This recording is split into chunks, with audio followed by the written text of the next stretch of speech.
প্রিয় দর্শক, আসসালামু আলাইকুম। আমি কিছু কথা আপনাদের সঙ্গে শেয়ার করব। আমার আগের একটা চ্যানেল ছিল দ্য কিচেন বাই নীলু, সেই চ্যানেলটা হ্যাক করে নিয়ে গিয়েছে। তো এটা আমার নতুন চ্যানেল, প্লিজ লাইক সাবস্ক্রাইব করবেন। আগের চ্যানেলটা ছিল হাজার হাজার সাবস্ক্রাইব, লাইক এবং ভিডিও ছিল 1100-এর উপরে। তো প্লিজ আপনারা লাইক সাবস্ক্রাইব করবেন, নতুন চ্যানেল। তো মুরগির পিসগুলো আমি প্রথমেই মাঝে মাঝে কেটে দিচ্ছি যেন মশলাগুলি ঢুকে যায়। দেখতেই পাচ্ছেন কিভাবে কাটা হয়েছে। তো আমি প্রথমেই লেবুর রস চিবিয়ে নিচ্ছি 2 চামচের মতো।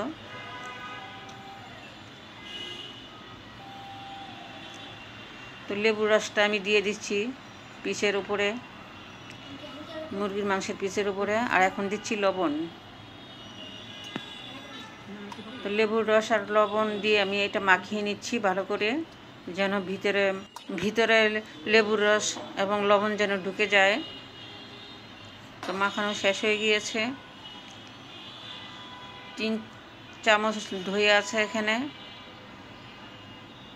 গোলমরিচের গুঁড়া 1 চামচ, বারবিকিউ মশলা 1 চামচ, ধনিয়া গুঁড়া 1 চামচ,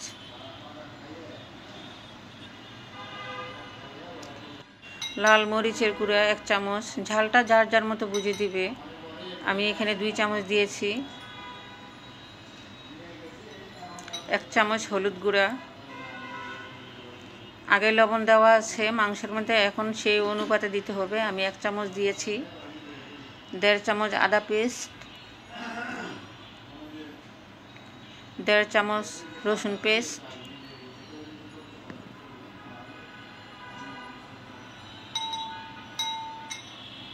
জিরার গুঁড়া,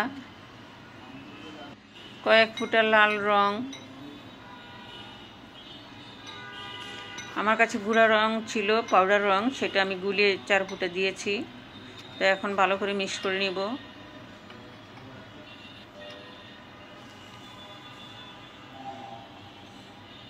তো আপনারা লাইক সাবস্ক্রাইব করতে ভুলবেন না। আমার মনে অনেক কষ্ট আছে, 6 বছরের চ্যানেলটা হ্যাক করে নিয়ে গিয়েছে। তা এতক্ষণ লেবুর রস লবণ মাখানো ছিল।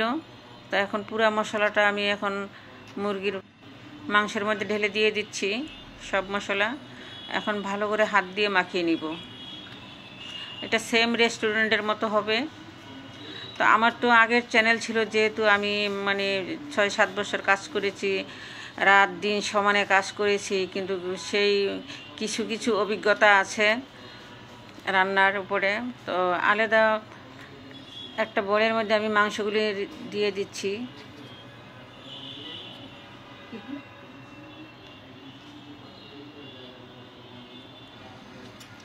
তো আমি র্যাপিং পেপার দিয়ে এটা ঢেকে রাখবো। ঢেকে ফ্রিজে মিনিমাম 5 ঘন্টা রেখে দিব।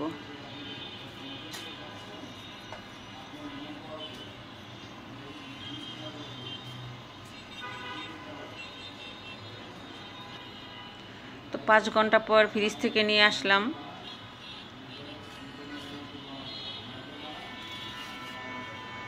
এখন আবারও হাত দিয়ে মাখিয়ে নিব। মশলাটা যেন নিচ থেকে উপরে উঠে, উপর থেকে নিচে যায়।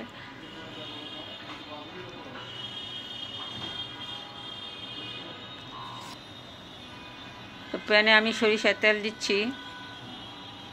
সরিষার তেল জাজালো থাকে, কারণ এই মুরগির মাংসতে এটা মানায়। অন্য তেল দিলে হয়তো ওরকমের ভালো লাগে না।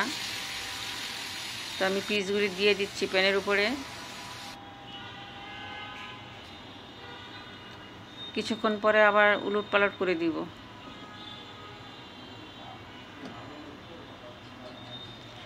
মাংস থেকে পানি উঠেছে। তো আমি পাশে আবার আরেকটা চুলায় বসিয়ে দিচ্ছি, দিয়ে ঢেকে দিচ্ছি। মিডিয়াম লো হিট থাকবে।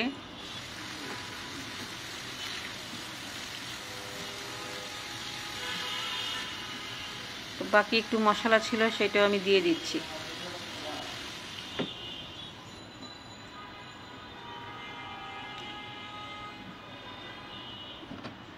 আবারও ঢেকে দিয়ে পানিগুলি শুকিয়ে নিব।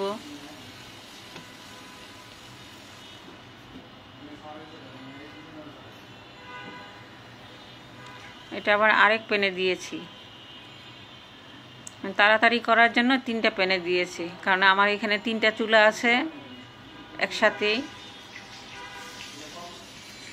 তো আমার কাবাব, বারবিকিউ কাবাব এটা রেডি। তো প্লিজ লাইক সাবস্ক্রাইব করতে ভুলবেন না।